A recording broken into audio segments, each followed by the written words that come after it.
Today, we're diving into the EU's new draft rules for using artificial intelligence in pharmaceutical manufacturing. It's a brand new document called Annex 22, and believe me, it's set to change the whole game for how technology and medicine work together. Okay, so here's how we're going to break this down. First, we'll look at why we even need a new rulebook.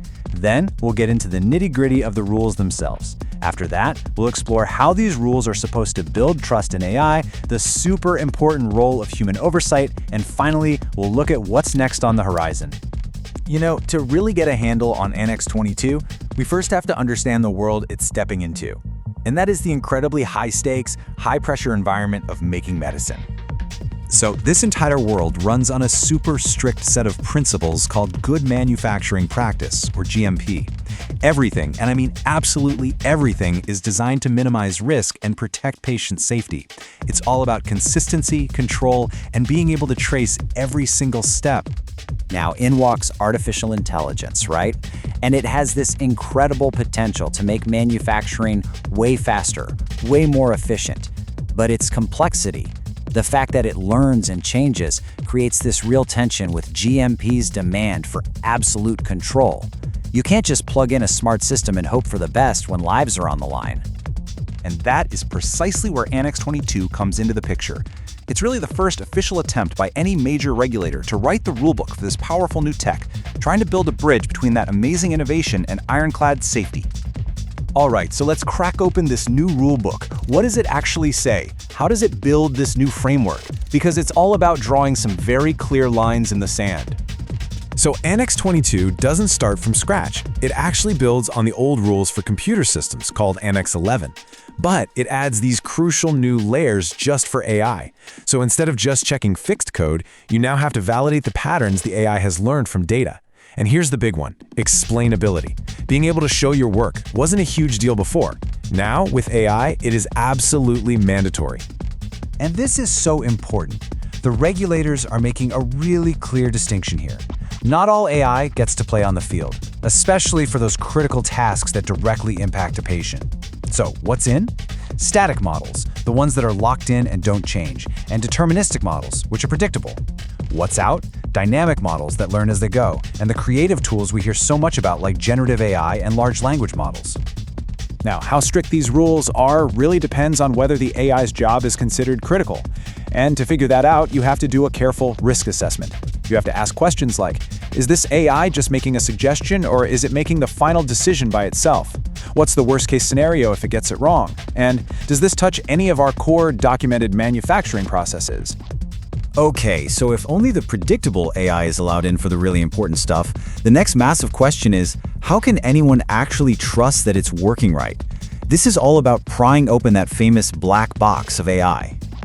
The first pillar of building that trust is this idea of explainability. See, it's not good enough for the AI to just give you the right answer. You have to be able to prove how it got there. Which specific pieces of data led it to that exact conclusion?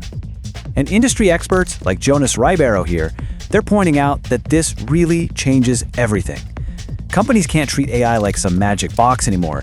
It has to be seen as a totally transparent, testable, and traceable part of the production line, just like any other piece of machinery.